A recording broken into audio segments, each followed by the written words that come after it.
ลงทะเบียนบัตรคนจนที่ไหนบ้างนะครับหลักๆแล้วเนี่ยมี5ช่องทางเดี๋ยวจะมาบอกแล้วกันกับข่าวสตังค์มีเดีย3มิถุนายน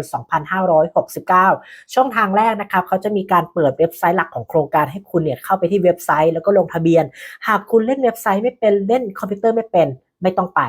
ช่องทางที่2ช่องทางนี้ผ่านแอปทางรัฐครับแต่ถ้าหากว่าคุณไม่มีแอปทางรัฐไปช่องทางที่3ช่องทางที่3คุณสามารถไปลงทะเบียนได้ที่ธนาคารรัฐนะครับเลือกมา1ที่จะเป็นกรุงไทยไหมหรือออมสินหรือทอสหรือทกสหรือ iBank เลือกมา1ธนาคารแต่ถ้าหากว่าไม่ไป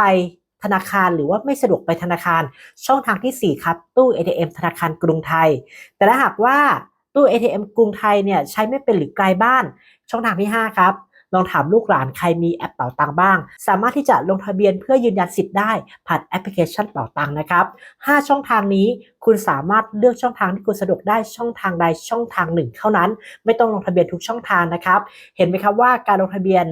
เพื่อยืนยันตัวตนบัตรสวัสดิการแห่งรัฐรอบใหม่นี้เนี่ยค่อนข้างสะดวกมากจะมีการเปิดให้ลงทะเบียนเพื่อยืนยันสิทธิ์นะครับตั้งแต่วันที่4มิถุนายนถึง21มิถุนายนย้ำว่าสำหรับรายเก่านะส่วนใครที่เป็นรายใหม่อยากลงทะเบียนเดี๋ยวรัฐบาลจะเปิดให้ในอนาคตนะใครมีคำถามอะไรเพิ่มเติมคอมเมนต์มาถามใต้ล่างได้กดติดตาม Facebook Page และ TikTok ข่าวสตังค์มีเดียด้วยใครที่ดู YouTube ครั้งแรกนะครับอย่าลืมกดติดตาม YouTube ช่องสตังค์มีเดียแล้วกดกระดิ่งด้วยจะส่งข่าวให้คุณถึงหน้าจอ YouTube ครับลงทะเบียนบัตรสวัสดิการดูข่าวสตางค์มีเดีย